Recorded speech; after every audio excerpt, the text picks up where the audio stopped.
Today we are going to discuss about nuclear fission and fusion for interview preparation. Like what the question they will ask in PhD interview or assistant professor interview. So just in a small interval of time, we just revise and discuss that कि किस type के question interviews वगैरह में पूछे जा सकते हैं.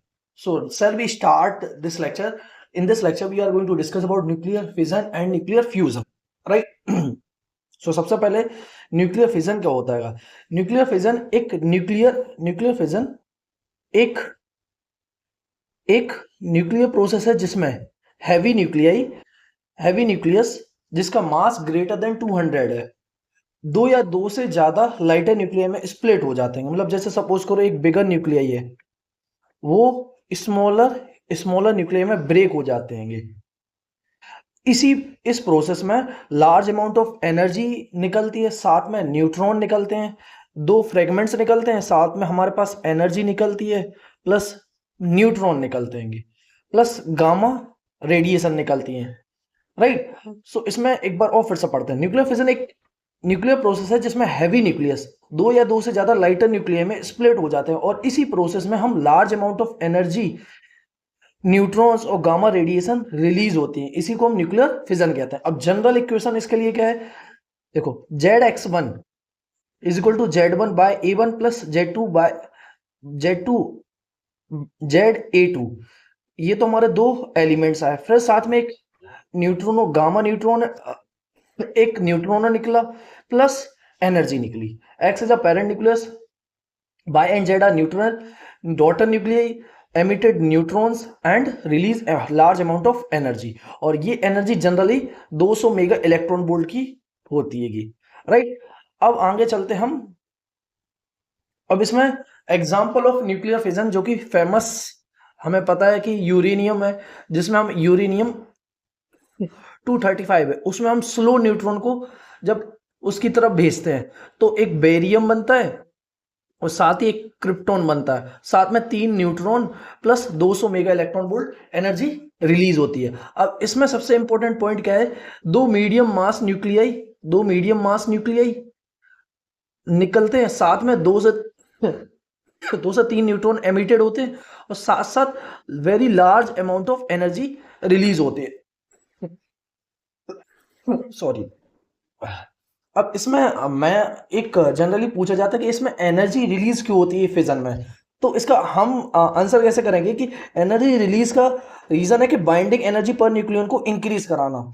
जैसा हमें पता है कि जैसे हमारे जो बाइंडिंग एनर्जी कर्व होती है, यूरेनियम यहाँ आता है, और हमें पता है कि सबसे स्टेबल एलिमेंट्स हमारा आयरन है, आयरन 56 है, इसकी बाइंडिंग एनर्जी पर न्यूक्लियन सबसे ज्यादा है.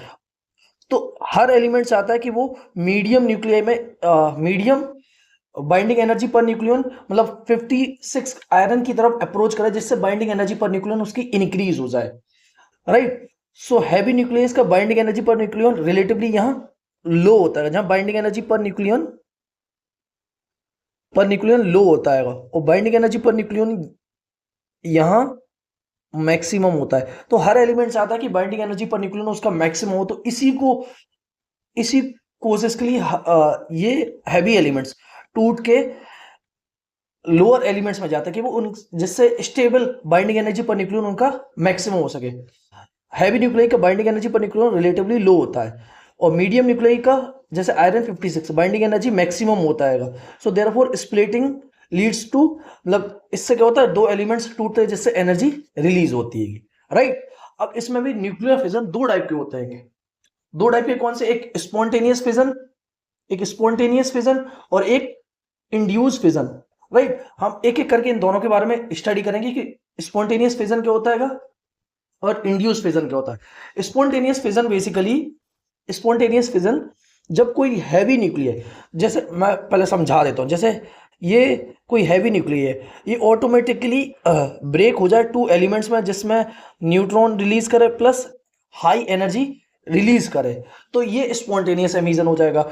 और इंड्यूस फिजन क्या होता है, जब कोई हैवी एलिमेंट्स है, जब उसमें हम स्लो न्यूट्रॉन को पास करते हैं, तो हमें तब वो ब्रेक होता है लाइटर न्यूक्लियर में, तो हमें बाहर से कुछ प्रोवाइड करना पड़ा, बाहर से कुछ एक्सटर्नल सोर्स प्रोवाइड करना, तो वो हमारा इंड्यूस फिजन हो जाएगा। और स्पॉन्टेनियस वो अपने आप ही रिएक्शन कर जाए, उसको हम स्पॉन्टेनियस फिजन कहते हैं।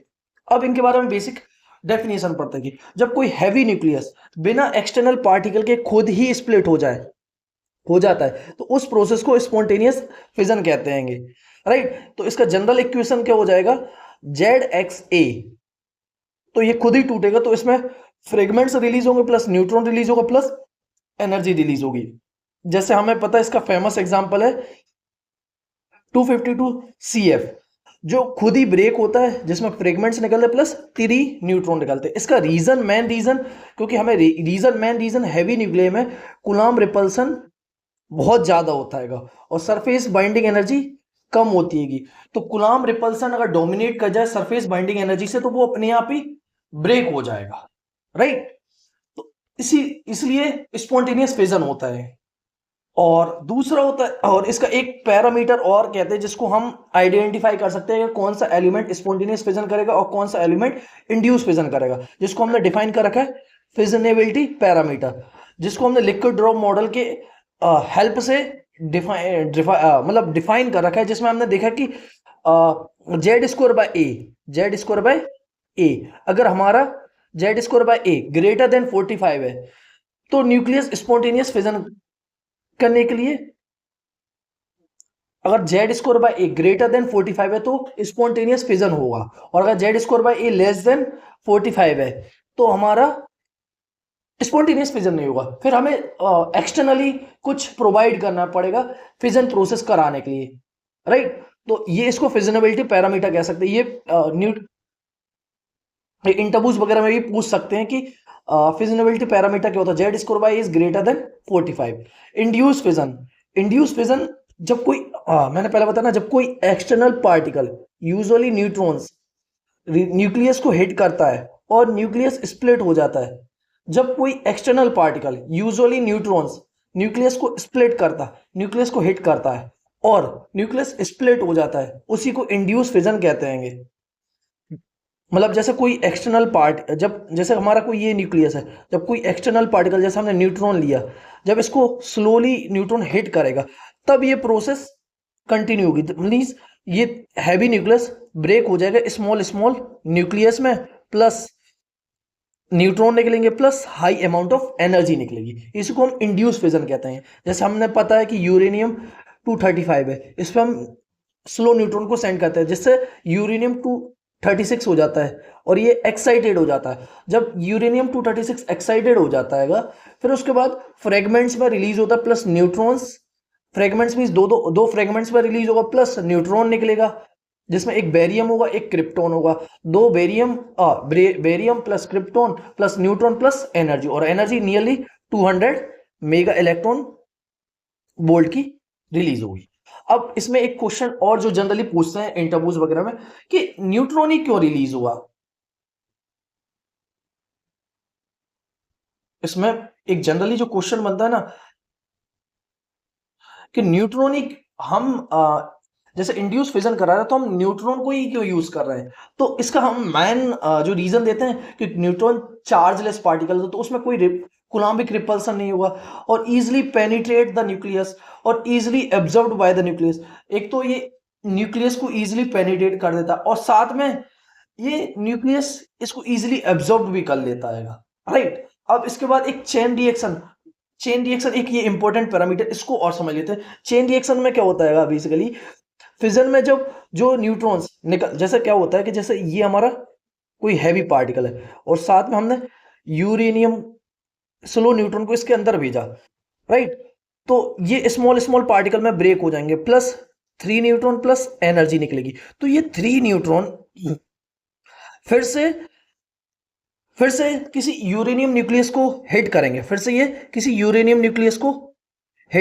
से ये क्रिप्टॉन बेरियम और प्लस 3 न्यूट्रॉन बनाएंगे। ऐसे ये भी क्रिप्टॉन बेरियम प्लस 3 न्यूट्रॉन बनाएंगे। ऐसे ही यहां भी 3 क्रिप्टॉन बेरियम, ऐसे ये 3 न्यूट्रॉन फिर जाके किसी यूरेनियम न्यूक्लियस को हिट करेंगे। तो इस वे में ये प्रोसेस कंटिन्यू चलते रहेगा, इसी को हम चेन रिएक्शन कहते हैं। अब इसको समझते हैं। फिजन में जो न्यूट्रॉन्स निकलते हैं वो और न्यूक्लियाई को स्प्लिट कर सकते हैं। जैसे फिजन से सपोज करो एक फिजन प्रोसेस कराया जिसमें हमने स्लो न्यूट्रॉन को यूरेनियम में सेंड करा, उससे क्या हुआ कि बेरियम क्रिप्टॉन प्लस 3 न्यूट्रॉन निकले plus large amount of energy निकली। तो वो 3 न्यूट्रॉन किसी और यूरेनियम न्यूक्लियस को हिट करेंगे जिससे और ब्रेक होगा, फिर से एक बेरियम और क्रिप्टॉन होगा, फिर 3 न्यूट्रॉन निकलेंगे, ऐसे दूसरा न्यूट्रॉन भी हिट करेगा यूरेनियम न्यूक्लियस को, तीसरा यूरेनियम भी हिट करेगा तीसरा यूरेनियम न्यूक्लियस को। इन द सिमिलर वे ये प्रोसेस कंटिन्यू चलता रहेगा। इसी को हम चेन रिएक्शन कहते हैं और इसको हम डिफाइन करते हैं, कैसे करते हैं, neutrons in first generation upon neutrons in previous generation. अब इसको आइडेंटिफाई करने के लिए कि हमें आइडेंटिफाई करना कि कोई प्रोसेस चेन रिएक्शन मतलब ये प्रोसेस कंटिन्यू रहेगा कि नहीं रहेगा, हम इसको आइडेंटिफाई कैसे कर सकते हैं। तो इसका एक तो फॉर्मूला हमने के से डिफाइन कर, neutron in first generation upon neutrons in previous generation, और के की वैल्यू लेस देन 1 है, और के की वैल्यू लेस देन 1 है तो उसको हम सब क्रिटिकल कहते हैं। इसमें बेसिकली क्या होता है कि न्यूट्रॉन की एनर्जी कम हो जाती है और वो कुछ टाइम के बाद ये चेन रिएक्शन पॉसिबल नहीं हो पाती और कुछ टाइम के बाद ये चेन रिएक्शन स्टॉप हो जाती है। इसी को सब क्रिटिकल कहते हैं। दूसरा होता है क्रिटिकल तो ये वेरी इंपॉर्टेंट, हम जिसमें न्यूक्लियर रिएक्टर में यही यूज करते हैं। K is equal to 1 means critical, means जितने न्यूट्रॉन जनरेट हुए उतने ही उनने यूरेनियम न्यूक्लियस को उतने ही वो यूरेनियम न्यूक्लियस को हिट करे और ये प्रोसेस कंटिन्यू चलता रहता है। इसी को हम क्रिटिकल कहते हैं। और सुपर क्रिटिकल मींस और K is equal to 1 means critical, और इसको हम कंट्रोल चेन रिएक्शन, जो न्यूक्लियर रिएक्टर हम पढ़ेंगे उसमें हम देखेंगे कि हम इसको कंट्रोल कर सकते हैं। और K is greater than 1 means super critical. तो इसमें क्या होता है कि ये प्रोसेस बहुत फास्टली कंटिन्यूसली चलता जाता है और इस प्रोसेस को हम अनकंट्रोल्ड चेन रिएक्शन कह सकते हैं और इसको हम कंट्रोल नहीं कर सकते। तो जो एटॉमिक बॉम्ब वगैरह में ये प्रोसेस होती है वो इसी प्रोसेस मतलब सुपर क्रिटिकल प्रोसेस ही होती है जिसको हम कंट्रोल नहीं कर पाते। एक यूरेनियम न्यूक्लियस को हिट करता, फिर ऐसे 3 न्यूट्रॉन, फिर और 3 यूरेनियम न्यूक्लियस को हिट करता, फिर ऐसे 9 न्यूट्रॉन 9 यूरेनियम न्यूक्लियस को। तो ये प्रोसेस कंटिन्यू चलता जाता है और इसी से large amount of energy generate होती है। जो एटॉमिक बॉम्ब वगैरह होते हैं वो इसी प्रोसेस पर बेस्ड होते हैं। अब इसमें हम देख सकते हैं कि हमारी जो एनर्जी का डिस्ट्रीब्यूशन किस तरीके से होता है। जैसे फ्रेगमेंट्स की kinetic energy 168 mega electron volt और न्यूट्रॉन की kinetic energy 5 mega electron volt, gamma rays 7 mega electron volt, beta decay 8 mega electron volt, neutrons 12 mega electron volt. तो टोटल जो एनर्जी रिलीज होती है ना वो 200 मेगा इलेक्ट्रॉन वोल्ट की release होती है, राइट। अब इसको बोर व्हीलर मॉडल या फिर बोर व्हीलर ने लिक्विड ड्रॉप मॉडल की हेल्प से एक्सप्लेन करा था कि न्यूक्लियर फिजन प्रोसेस किस तरीके से होती है। तो nucleus behave like a charge liquid drop, right. अब neutrons absorption, neutron uranium nucleus neutron को एब्जॉर्ब करता है जिससे यूरेनियम न्यूक्लियस एक्साइटेड हो जाता है। फिर उसके बाद यूरेनियम न्यूक्लियस एक्साइट हो जाता है तो वो इलोंगेट होता है। मतलब जैसे सबसे पहले ये न्यूट्रॉन यूरेनियम न्यूक्लियस को हिट करेगा तो ये यूरेनियम न्यूक्लियस एक्साइट हो जाएगा। अब ये यूरेनियम न्यूक्लियस एक्साइट होगा तो फिर ये इलोंगेट होगा, राइट, और नेक फॉर्मेशन फॉर्म करेगा और फिर इस कंडीशन में चेक करेगा कि इसका nuclear force greater than coulombic repulsion है तो ये ब्रेक कर जाएगा, नेक फॉर्मेशन करेगा, फिर फ्रेगमेंट सेपरेशन हो जाएगा। मींस इसके बाद ये 2 भाग में टूट जाएगा और एनर्जी बैरियर कोल्ड। और इसी प्रोसेस में हम देखते हैं कि जब ये न्यूक्लियस है तो वो ट्राई करेगा कि ये फ्रेगमेंट्स में ना टूटे। जो एनर्जी इसको रोकने की कोशिश करती है हम उसको फिजन बैरियर कहते हैं, राइट। अब इसके बाद हम देखते हैं कि एप्लीकेशन ऑफ न्यूक्लियर फिजन जिसमें हम देखते हैं nuclear power generation, nuclear weapons. Nuclear power generation जो कि हम पढ़ेंगे ना अभी न्यूक्लियर रिएक्टर, तो हम इसमें हीट एनर्जी को इलेक्ट्रिसिटी में कन्वर्ट कर लेते हैं और उसको बहुत टाइम तक यूज कर सकते हैं। तो जिसको हम न्यूक्लियर पावर जनरेशन देखेंगे। हम न्यूक्लियर वीपन्स वगैरह जो होती हैं जो उनमें यूज करेंगे। मेडिकल आइसोटोप प्रोडक्शन और न्यूट्रॉन सोर्सेस में न्यूट्रॉन को जनरेट करने के लिए हम इसका यूज कर सकते हैं। अब इंपोर्टेंट इंटरबूस पॉइंट्स के लिए जो कि हमें याद रखना है, energy release 200 mega electron volt, 2 से 3 न्यूट्रॉन्स एमिटेड होंगे, मास डिस्ट्रीब्यूशन असिमेट्रिक होगा, और इसको एक्सप्लेन करा है बोर व्हीलर ने by using liquid drop model, और चेन रिएक्शन पॉसिबल है। तो अब इसको एक लाइन समरी में अगर हम कंक्लूजन करें तो न्यूक्लियर फिजन एक एक्सट्रीमली इंपॉर्टेंट न्यूक्लियर प्रोसेस है जिसमें हैवी न्यूक्लियाई स्प्लिट होते हैं, हैवी न्यूक्लियर स्प्लिट होते हैं और लार्ज एनर्जी रिलीज होती है। इसका यूज न्यूक्लियर रिएक्टर्स, वीपन्स और मेडिकल एप्लीकेशन में होता है, राइट। अब अगला हमारा न्यूक्लियर फ्यूजन और है। न्यूक्लियर फ्यूजन के बारे में और स्टडी कर लेते हैं।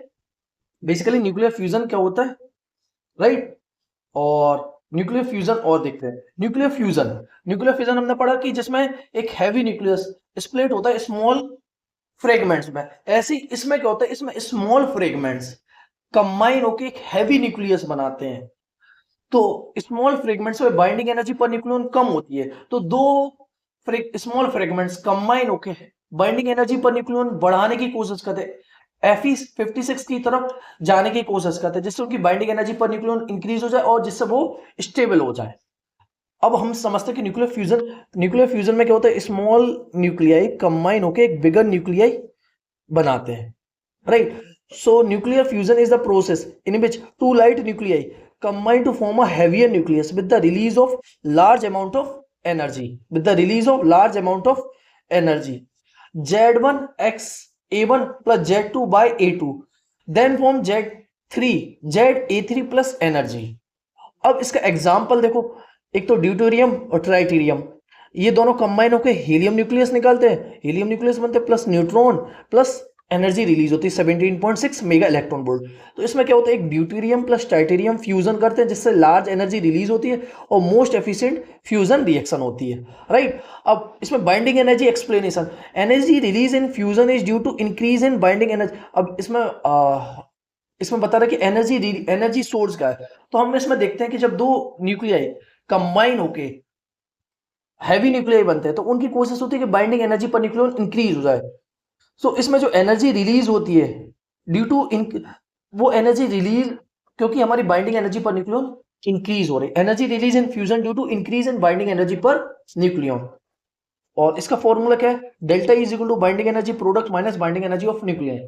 सो light nuclei combine to form a more stable nucleus, right. अब इसके लिए कंडीशन, ये ऐसा नहीं कि कभी भी तुम दो लाइट न्यूक्लियाई को पकड़ो और उनको कंबाइन कर दो तो ये बिगर न्यूक्लियाई बन जाएंगे, ये ऐसा नहीं होगा। इसके लिए कुछ कंडीशन है जो कि हमें समझना होगा कि कब ये फ्यूजन प्रोसेस हो सकती है। इसमें सबसे पहली कंडीशन है कि हमें एक्सट्रीमली हाई टेम्परेचर रिक्वायर्ड है, हाई प्रेशर रिक्वायर्ड है और हाई पार्टिकल डेंसिटी रिक्वायर्ड है। अब इसमें हमने एक ऑब्जर्व करा कि हाई टेम्परेचर मतलब 10⁻⁷ to 10⁸ केल्विन टेम्परेचर रिक्वायर्ड है, जो कि प्रैक्टिकली अर्थ पे पॉसिबल नहीं। मींस हम कह सकते हैं कि ये प्रोसेस जनरली सन और स्टार्स में ही पॉसिबल होती है। अर्थ पे ये इतना large amount of temperature generate कर पाना पॉसिबल नहीं होता। तो हम ये जनरली फ्यूजन प्रोसेस को हम जनरली सन और स्टार्स में ही देखते हैं, क्योंकि हमें पता है कि सन में जो बेसिकली हाइड्रोजन, ड्यूटेरियम, ट्राइटेरियम ही है जो कंबाइन होकर हीलियम न्यूक्लियस बनाते हैं और large amount of energy release करते हैं। अब इसमें हम देखते हैं कूलम्ब बैरियर। तो बेसिकली इसमें डिफिकल्ट टास्क क्या है कि जो हम दो हैवी न्यूक्लियस, जो स्मॉल लाइट न्यूक्लियाई, उनको कंबाइन कराना है। तो उनको कंबाइन कराना इतना आसान टास्क तो है नहीं। क्यों? क्योंकि उनमें जब हम दो लाइट न्यूक्लियाई को कंबाइन कराने की कोशिश करेंगे तो उनमें कूलम्ब रिपल्सन होगा।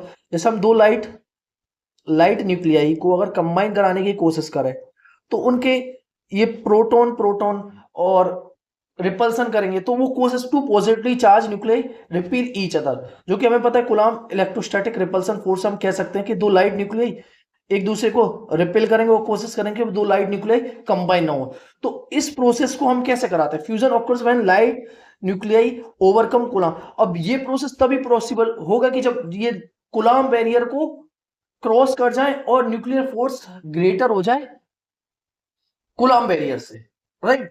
अब इसमें एक प्रोसेस और होता है क्वांटम इफेक्ट। इवन और particle energy lower than barrier fusion can occur, और हमें पता है कि पार्टिकल की एनर्जी कम हो बैरियर से, फिर भी फ्यूजन हो जाता है। क्यों? क्योंकि quantum tunneling, particle still cross the barrier. अब जनरली ये प्रोसेस मैं बोला ना कि सन और स्टार्स में ही होती है। Star produce energy through nuclear fusion. एक प्रोटॉन प्रोटॉन रिएक्शन होती है, इसमें दो प्रोटॉन कंबाइन होते हैं, एक deuteron plus positron plus neutron निकलता है, फिर न्यूट्रॉन प्लस प्रोटॉन कंबाइन होता है तो हीलियम बनता है, फिर दो हीलियम कंबाइन होते हैं तो helium nucleus plus two proton, और this amount of energy release होती है। अब इसके बाद एक मेन चीज, हाँ, हम इसका देखते हैं कि इसका एडवांटेजेस ऑफ न्यूक्लियर फ्यूजन क्या है। Huge energy production, fuel abundant in nature, minimal radio active wastage, environmental friendly. अब इसमें एक हम डिफरेंशिएट भी कर सकते हैं फ्यूजन और फिजन में अंतर क्या है। फ्यूजन लाइट न्यूक्लियाई कंबाइन करते हैं हैवी, और फिजन में हैवी न्यूक्लियस स्प्लिट होते हैं। एनर्जी सोर्स स्टार्स है और फिजन में रिएक्टर्स है। बेस्ड वेरी लो फ्यूजन में, और फिजन में रेडियो एक्टिव, राइट। अब की इंपॉर्टेंट पॉइंट्स जो कि हम बोल सकते हैं, fusion combines light nuclei, requires extremely high temperature, produces enormous energy, responsible for stellar energy production. So मैं I hope so you are able to understand fission and fusion reaction in a very small interval of time, easily revise your concept. So in the next lecture we are going to discuss the question they may be asked in the interview. So please like and subscribe my YouTube channel and share with your other friends who are preparing for interviews of assistant professor, PhD, BARC, DRDO. So thank you. We will meet in the next lecture.